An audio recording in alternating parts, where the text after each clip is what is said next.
My talk is Intergenerational Community, a Living Legacy. After decades of research and living in various community situations, I'm going to be giving you today my five major conclusions. So I'm really distilling a lot down in less than 18 minutes.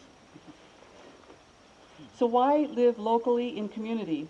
First of all, the environment. We've heard about that a lot today.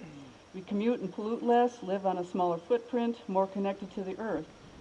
Food. When we grow and buy locally, food is fresher, more nutritious, and you know what's gone into it. There are a lot of economic benefits to living locally. Supporting local business promotes more jobs and prosperity for all and costs less to live collaboratively. Then there's health, happiness, and longevity, which is the part that I'm actually the most focused on.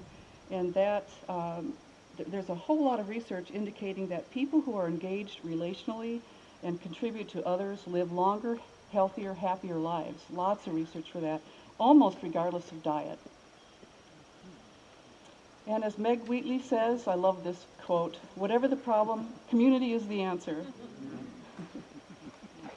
So there are a lot of things going on in our times right now, a lot of crises we can identify. I personally think that the most immediate one is a crisis of relationship. And as a psychologist, I would, right? As a psychologist, I've seen the results of modern day living, people having little or no hands-on help to raise their families or to go through life's normal transitions. Mothers come in for sessions feeling exhausted, overwhelmed, and frustrated. Anybody can relate to this? No. And yet they blame themselves, even though they work very hard. When resentment is expressed toward their offspring, if admitted, and often isn't, because it's sort of a cultural taboo, I think, typically it's steeped in guilt and self-judgment. So what happens when we keep trying to do it all ourselves? Well, today drugs are being prescribed in epidemic amounts for depression and anxiety for women. And children, too, are being diagnosed and drugged at alarming rates. In the 2010 census, it indicated that nearly 5 million children have been diagnosed with attention deficit disorder, which is an increase of 66% over the last decade. What if we live in collaborative community together? What is our human potential long term? Rather than spending all of our creative energy just trying to make do and get along day to day, what if we put it into our creative potential, our human potential? Here's a quote from Margaret Mead. Nobody has ever before asked the nuclear family to live all by itself in a box in the way we do. With no relatives, no support, we put it in an almost impossible situation. Historically, the nuclear family is actually a new invention. We've always been social animals, always lived intergenerationally with extended family and our community support. All the generations need each other. Everyone needs a village. The lack of nurturing, practical support in our relationships and the negative effects on kids, parents, marriages, grandparents, and extended family is a huge elephant walking through our collective living rooms. So my first major conclusion is that communities need to be in support of relationships as the primary organizing feature, not sustainability and all the other wonderful things that are important. I think it needs to be about our relational, personal, practical needs. The good news is that many people are interested in living in community these days, especially baby boomers, and there are a lot of us. Boomers have transformed every stage of life from infancy on and promise more. What if we design the best community lifestyle possible for ourselves as boomers, and in the process leave a wonderful legacy for all future generations? That's what I would like to see. And there's more good news. In fairly recent history, there was a time of major transformation in housing and urban design that's inspiring and very relevant for us today, and it's interesting to me that this was sort of dropped from our history books. It was called The Grand Domestic Revolution, and there's a book by that title authored by architect Dolores Hayden, who was an MIT professor at the time. I think she's at Stanford now. Anyway, with the Industrial Revolution starting in the 1800s, of course in Europe, came decades of innovative thinking in urban design to meet the practical needs of families, because for the first time in history, both women and men worked outside the home. Sound familiar? In the early 1800s in Scotland, Robert Owen started publishing plans for ideal communities. A textile mill owner, Owen attempted to minimize domestic chores so as to allow women the freedom to pursue other activities and to provide quality developmental education for their children. Way ahead of his time. Owen's call for the economic independence for women, cooperative upbringing of children, and the right for women to receive support during pregnancy inspired people for many years. At about the same time, Charles Fourier in France argued that a society which condemned women to domestic drudgery is inferior to one where men and women share equally in the responsibilities of living and where women enjoy economic independence. So they're looking at it from a societal point of view and rather than individual, everybody trying to do it all themselves. Toward personal and collective excellence is what I'm interested in. In 1859, Fourier built the Famille Astaire, or the Social Palace, in France. It was for his 900 iron foundry workers. The foundry is here, and these buildings up here are where the residents lived with glass domes at the top. In these residential places, there were innovative kitchenless apartments, large interior courtyards, cooperative shops, a restaurant cafe where people ate reasonably with good food, theater, state-of-the-art nursery and educational facilities for the kids, as well as profit-sharing, health, and old age insurance. That was in the early, mid-1800s. A favorite living experiment toward the late 1800s in the U.S. was the apartment hotel, offering courtyards, parlors, on-site libraries, cafes with professional cooks, again good food, housekeeping services, and childcare options. Plus, they had spacious living suites of varying sizes for individuals and families, some of whom opted for cafe dining rather than having kitchens or would just have kitchenettes. By 1900, there was a boom in apartment hotel construction in New York City, and many people sought cooperative ownership, which I really believe in. Some resident organizations formed before construction began, while others purchased existing buildings. This is the Endicott Hotel that was built in New York in 1890 and is renovated a number of times, but today features 148 co-op apartments. Second major conclusion, that key to living together harmoniously is effective self-governance. Why do it if it isn't going to be fun and harmonious?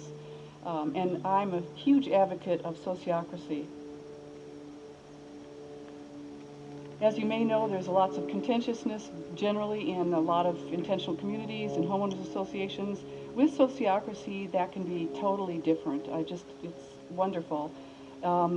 Briefly described as a hierarchy of circles or committees, but where the information and leadership flows both up and down.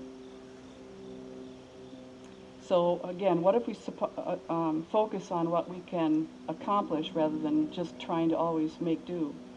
Sociocracy has actually been around for over 30 years, came to us from the Netherlands, and has been implemented in hundreds of organizations around the world, large and small businesses, private and public schools, universities, professional groups, government agencies, and intentional communities.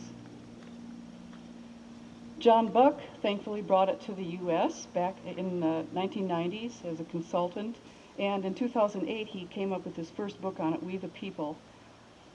And to quote Charles Darwin here, it is the long history of humankind that those who learn to collaborate and improvise most effectively have prevailed. And one of the clients of John Buck is the Champlain Valley co-housing community up in Vermont. And I'll just quote the part here, and as you can tell, sociocracy is sometimes also called dynamic governance.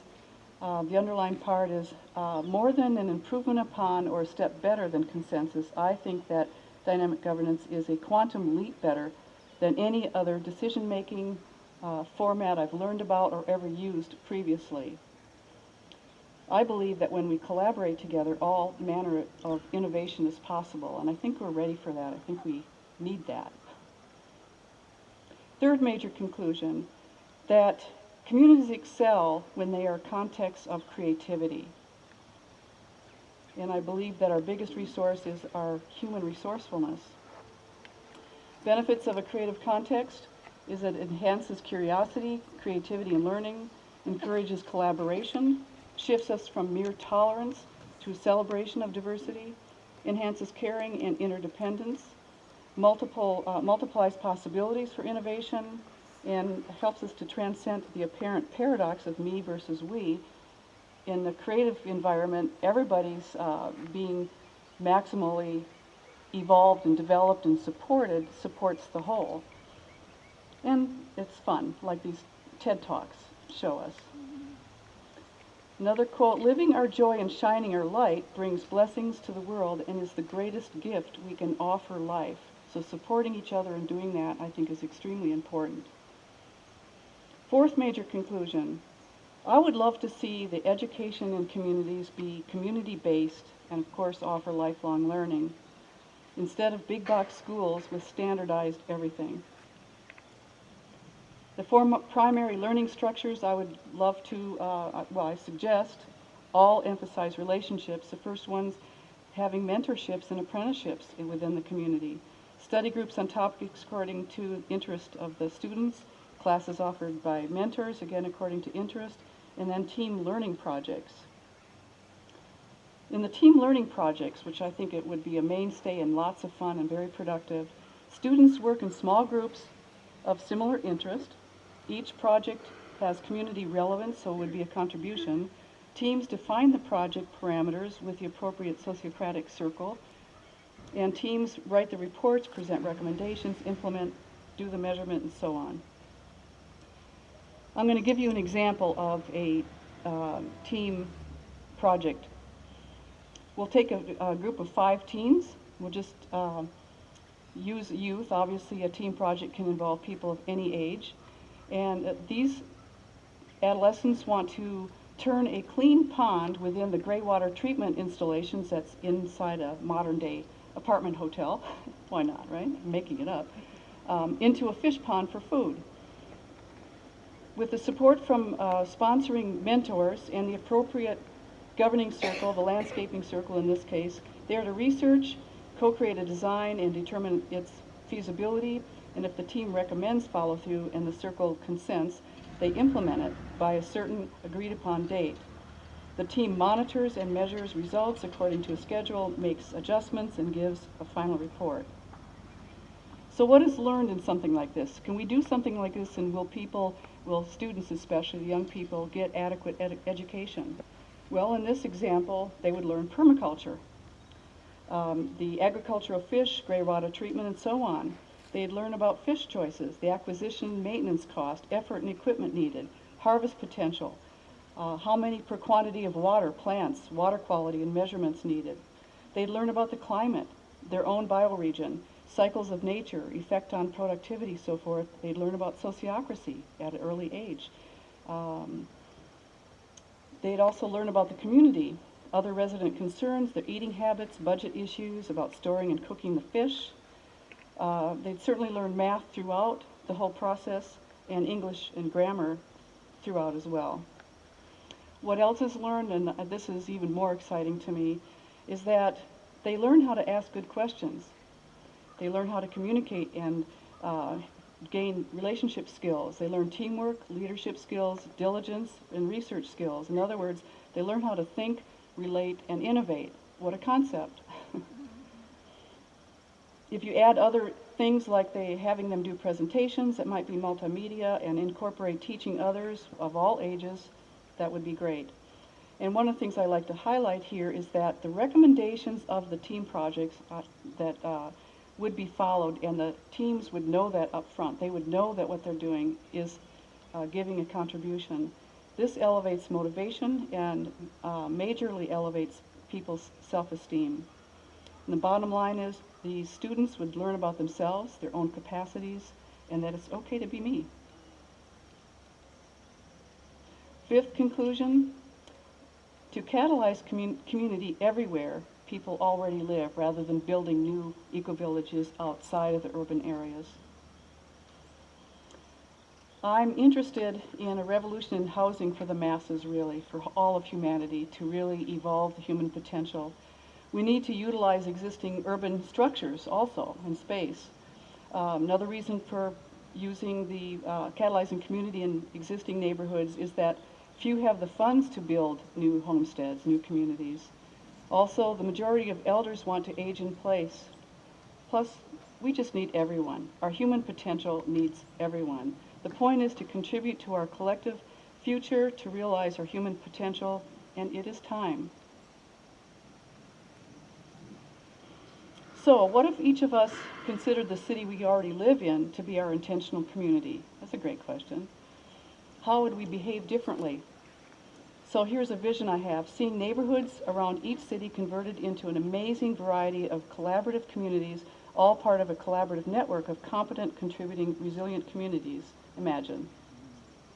Here's a little cityscape with apartment hotels and various housing co-ops where each self-defined area is its own community and sociocratic structure, and they all can interface harmoniously. Imagine.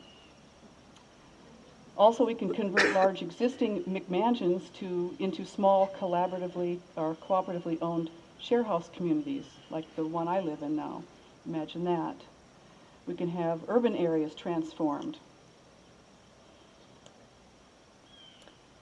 The whole point here is for us to establish living and giving an amazing legacy, all of us, not just the baby boomers and so on, to live and give an amazing legacy together, and we really can do it. I offer a kind of a working definition of community based on all these different ideas. Community is a context of connection, caring, capacity development, collaboration, co-creativity and contribution, and where there is healthy intergenerational interdependence and a shared identity. I end with a quote from Thich Nhat Hanh. It is possible that the next Buddha will not take the form of an individual. The next Buddha may take the form of a community practicing understanding and loving kindness, a community practicing mindful living. This may be the most important thing we can do for survival of the earth. Again, I'm Gaya Erlandson. Thank you very much.